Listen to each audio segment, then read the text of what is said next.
श्री कृष्ण कहते हैं कि मनुष्य के शरीर का एक अदृश्य अंग है मन, जो दिखाई नहीं देता, परंतु वह इस शरीर का सबसे शक्तिशाली हिस्सा है। मनुष्य को मन के घमंड की मदिरा पिलाकर मदहोश करने वाला पाखंडी केवल यह मन ही है। उसके हाथों में मोह माया का जाल है, जिसे वो मनुष्य की कामनाओं पर टालता रहता है और उसे अपने वश में करता रहता है।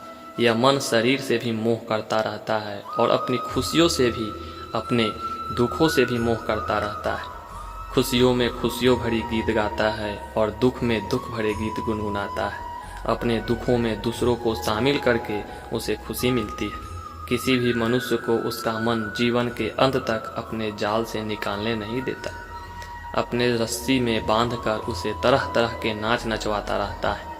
ऐसा तब तक होता रहता है जब तक हम अपने मन के अधीन रहने देंगे, तब तक हमारा मन हमें नाच नचाता रहेगा। मनुष्य का मन मनुष्य को इतनी फुर्सत भी नहीं देता कि वो अपने अंतर में झांककर अपनी आत्मा को पहचाने और आत्मा के अंदर जिस परमात्मा का प्रकाश है, उस परमात्मा का साक्षात्कार करे।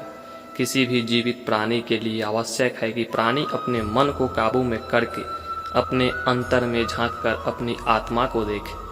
तब उस आत्मा के अंदर उसे परमात्मा का प्रकाश स्पष्ट दिखाई देगा और उसी को ही परमात्मा का साक्षात्कार कहते हैं। मनुष्य का शरीर एक रथ के भांति है। जैसे आँख, कान, नाक, जीभ और त्वचा, इन इंद्रियों घोड़ों को भी सारथी चलाता है।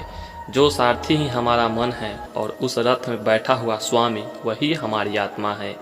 मनुष्य की इंद्रियां विषयों की ओर आकर्षित होती रहती है और ये सब तभी तक ही हो सकता है जब तक जीवात्मा अपने मन को काबू में ना लाए।